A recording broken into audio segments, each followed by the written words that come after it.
अस्सलाम वालेकुम विद्यार्थी मित्रांनो, तुमचं माझी Marathi for Urdu medium school या यूट्यूब चॅनलवर पुन्हा मनपूर्वक स्वागत आहे। विद्यार्थी मित्रांनो, आज आपण या व्हिडिओमध्ये विषय मराठी संयुक्त इयत्ता 6व्या वर्गाचे पाठ 8वे अपार प्रेम या पाठाचे आज आपण या व्हिडिओमध्ये अध्ययन करणार आहोत, संपूर्ण स्पष्टीकरण बघणार आहोत। तर विद्यार्थी मित्रांनो, सर्वात पहिले आपली मराठीची पुस्तके आणि एक पेन्सिल आपण काढून घ्यावी की जेणेकरून तुम्हाला जेव्हा पाठातील शब्दार्थ किंवा प्रश्नोत्तर सांगितले जातील तर तुम्ही कॉपीमध्ये किंवा आपल्या पुस्तकामध्ये त्या पेन्सिलने तुम्ही लिहू शकाल। तर चला विद्यार्थियों, अपन करूँ पाठाची शुरुआत। तो बच्चों, हमने अपनी अपनी मराठी की किताब निकाल ली है। अब हम देखते हैं पेज नंबर 21, पान क्रमांक 21 बघा। पाठ 8वे अपार प्रेम या पाठाच्या लेखिका आहेत शुभदा सुरंगे। तो बच्चों, इस पाठ में लेखिका शुभदा सुरंगे इन्होंने हमें क्या संदेश दिया है वो हम देखेंगे। तो अपार प्रेम, सबसे पहले हम पाठ का अर्थ समझ लेते हैं। तो पाठ का नाम क्या है? अपार प्रेम। तो इस पाठ का अर्थ है अपार।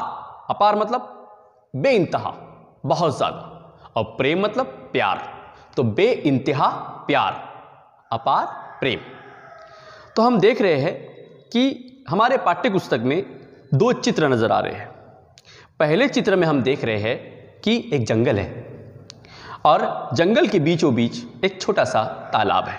उस तालाब में कुछ कमल के फूल खिले हैं, ये देखिए आपके स्क्रीन के ऊपर भी है। उस तालाब के बाजू में एक हिरन का परिवार, मतलब हरन का परिवार है, जिसमें हमें दिखाई दे रहा है हिरन दिखाई दे रही है, हिरनी दिखाई दे रही है और उसके दो बच्चे, छोटे छोटे बच्चे यानी पाड़स दिखाई दे रहे हैं। साथ ही साथ हमें दिखाई दे रहा है कि एक शेर यानी वाघ उनके ऊपर नजरें डाला हुआ है, यानी उन्हें उनमें से एक को वो अपना शिकार बनाने वाला है। दूसरे चित्र में हम देख रहे हैं, देखिए दूसरा चित्र भी आपके स्क्रीन के ऊपर आ गया है। दूसरे चित्र में हम देख रहे हैं कि शेर उन चारों हिरनी की कुटुंब के सदस्यों को वो जाने दे रहा है। तो ऐसा क्यों किया शेर ने? हालांकि शेर किसी को अभय नहीं देता, जिंदगी नहीं देता, लेकिन शेर ने उन चारों को जिंदा छोड़ दिया। क्यों छोड़ा वो हम इस पाठ में देखेंगे। एका सरोवराकाठी घनदाट जंगल होते। एक सरोवर यानी तालाब था, उस तालाब के किनारे बहुत ही घना जंगल था, जैसे हमें चित्र में नजर आ रहा है। उस जंगल में पशु पक्षी, झाडे झुडपे, डोंगर दऱ्या, कडे कपाऱ्या, ओढे नाले यांनी वेढलेले हे जंगल होते। और ये जंगल वेढने मतलब घिरा हुआ होना। तो किस चीज़ से घिरा हुआ था ये जंगल? पशु पक्षी यानी बहुत जानवर, जंगली जानवर, पंछी यानी परिंदे, प्राणी बहुत थे। झाड़े झुडपे मतलब झाड़, दरख्त और छोटे छोटे झाड़े भी थे। डोंगर दरिया मतलब डोंगर मतलब पहाड़, और दरी मतलब खाई, तो बहुत बड़े बड़े डोंगर भी थे और खाई भी थी। कड़े कपारिया, बहुत सारे कड़े कपारिया भी थे। ओढ़े नाले मतलब कई नाले भी थे। और इस तरह से वो जंगल पूरी तरह से पशु पक्षी, झाड़े झुडपे, डोंगर दरिया, कड़े कपारिया, ओढ़े नाले इनसे घिरा हुआ। गुहा, घरटी, बिडे, वारुळ आणि जाडी अशी सर्व पशु पक्ष्यांची घरे या जंगलात होती। और इस जंगल में गुहा मतलब गुफा थी। घरटी मतलब नेस्ट, जिसे हम बोलेंगे घोंसले, कई परिंदों के घोंसले थे। बिड़े मतलब चूहे और सांप जिस बिल में रहते उसे बिड़े कहते हैं। वारुड़ मुंगियों का घर, वहाँ भी थे, वो भी बहुत से थे। उसके अलावा जाड़ी भी थी। तो इस तरह से कई पशु पक्षियों के घर उस जंगल में थे। या जंगलातील सरोवर नेहमी कमळांनी फुललेले असायचे। तो उस जंगल में जो सरोवर था, उस सरोवर के अंदर हमेशा फूल यानी कमल के फूल खिला करते थे। म्हणून या जंगलाचे नाव पडले कमळवन, इसलिए इस जंगल का नाम, यानी जहां पे वो तालाब था, इसलिए कमळवन रखा गया। Next paragraph. कमळवनात एक कुटुंब राहत होते, हरिण, हरिणी आणि त्यांची 2 पाळसे।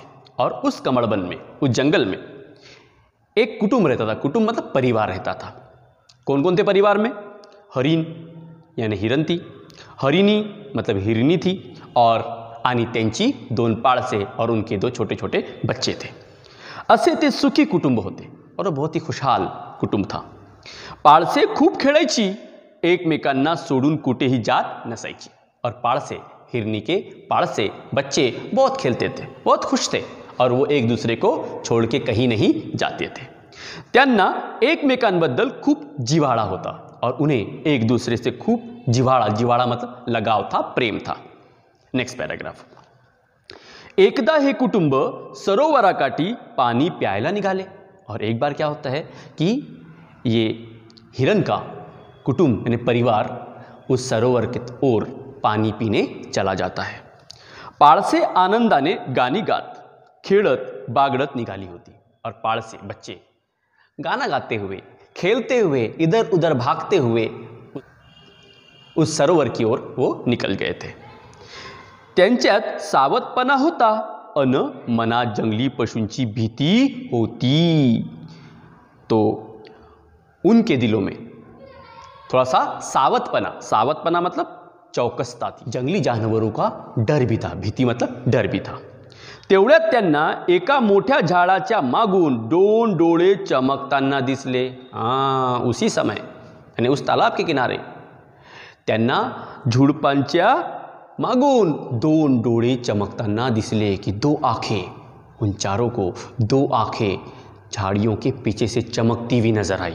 देखिए चित्र में नजर आ रहा है हमें, पहले चित्र में झाड़ाच्या मागे वाघ उभा होता और झाड़ के पीछे वाघ मतलब शेर छिपा हुआ होता। कुटुंबाला कळून चुकले की आता चौघांपैकी एकाला मरावे लागणार। कळून चुकने मतलब यकीन होना कि अब पूरे परिवार को यकीन हो चुका था कि हम 4 में से किसी एक को मरना तय है। अब शेर हम 4 में से एक को अपना शिकार बनाएगा। अब देखते हैं अपार प्रेम। हरिणी म्हणाली, हरिणी कहने लगी, क्या कहती हरिणी? तुम्हें तिघे इथून जा, मी मागून येते। तुम तीनों यहाँ से चले जाओ, मैं आपके पीछे पीछे आती हूँ। हरिण म्हणाले, हरण कहने लगा, नको नको, नहीं नहीं, तुम ही तिघे जा, मी मागे राहतो।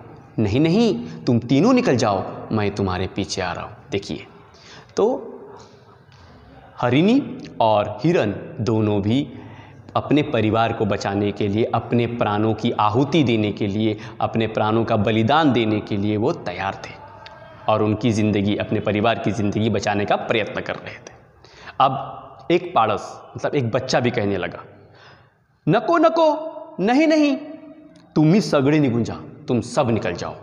बच्चा कहने लगा, देखिए, नको नको, तुम ही सगळे निघून जा, नहीं नहीं, तुम सब निकल जाओ, मी मागे राहतो, म्हणजे तुमचं एखादं बाळ तरी वाचेल, मतलब बच जाना। कि वो बच्चा कहता है कि हाँ तुम सभी निकल जाओ, अगर मैं मर भी गया तब भी तुम्हारा एक बच्चा, एक पाड़स तो जिंदा रहेगा। देखिए कितना प्रेम है उस कुटुंब में, कितना जिव्हाळा है। वाघाने त्यांचं संभाषण ऐकलं, तो समोर आला। संभाषण मतलब कन्वर्सेशन, बातचीत। तो वाघा ने, शेर ने उन सभी की बातचीत सुनी और वो सामने आया। देखिए चित्र में नजर आ रहा है। हरिणीचे कुटुंब थरथर कांपायला लागले। जैसा ही शेर बाहर आता है तो हरिणीचे कुटुंब थरथर कांपने लग गया। अब जाहिर सी बात है, शेर सामने खड़ा है तो सभी को जान का डर है। वाघ म्हणाला, वाघ कहने लगा, शेर कहने लगा, क्या कहता है? घाबरू नका, मी तुम्हाला अभय देता है। अभय देने मतलब जिंदगी देना। तो शेर कहता है, घाबरू नका, मी तुम्हाला अभय देता है, घबराओ मत, मैं तुम चारों को जिंदगी देता हूं, तुम्हारा शिकार नहीं करूंगा। क्यों? शेर ऐसा क्यों करता है? देखते हैं। तुम्ही एकमेकांवर किती प्रेम करता सगळ्यांच्या हृदयात एकमेकांसाठी त्याग करण्याची भावना आहे, एकमेकांविषयी अपार प्रेम आहे, अशा कुटुंबाला कोणाचं भय नसतं।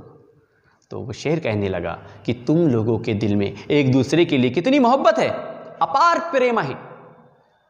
तुम्हा सर्वांच्या मनात एकामेकांसाठी किती अपार प्रेम भरलेला आहे, कितनी प्रेम मोहब्बत भरी हुई है। और ऐसी प्रेम मोहब्बत अगर तुम में है तो तुम्हारा कोई कुछ नहीं बिगाड़ सकता। इसलिए मैं तुम्हें जिंदा छोड़ रहा हूँ, तुम्हें अभय दे रहा हूँ, तुम ही जा सुखी रहा। और शेर कहने लगा तुम सब जाओ और खुश रहो। असे म्हणून वाघ निघून गेला। और इतना कहने के बाद शेर वहाँ से चुपचाप चला गया। तो देखिए हम चित्र में नज़र आ रहा है कि शेर चारों को जाने दे रहा है और वो भी वहाँ से निकल गया। तो देखिए बच्चों, इस पाठ से हमें क्या सीख मिलती है? इस पाठ से हमें सीख मिलती है कि हमें अपने परिवार के सभी लोगों से, अपने कुटुंब के सभी सदस्यों से प्रेम, जिव्हाड़ा, प्यार मोहब्बत से रहना चाहिए, उनसे अच्छे से पेश आना चाहिए। अगर हमें प्रेम मोहब्बत जिव्हाड़ा है तो हमारा कोई कुछ नहीं बिगाड़ सकता। ये हमें ये पाठ सीख देता है। और अगर आपको ये वीडियो मेरा समझ आया, वीडियो को लाइक कीजिए, आगे शेयर कीजिए और मेरे चैनल माझी मराठी को सब्सक्राइब कीजिए। Thank you.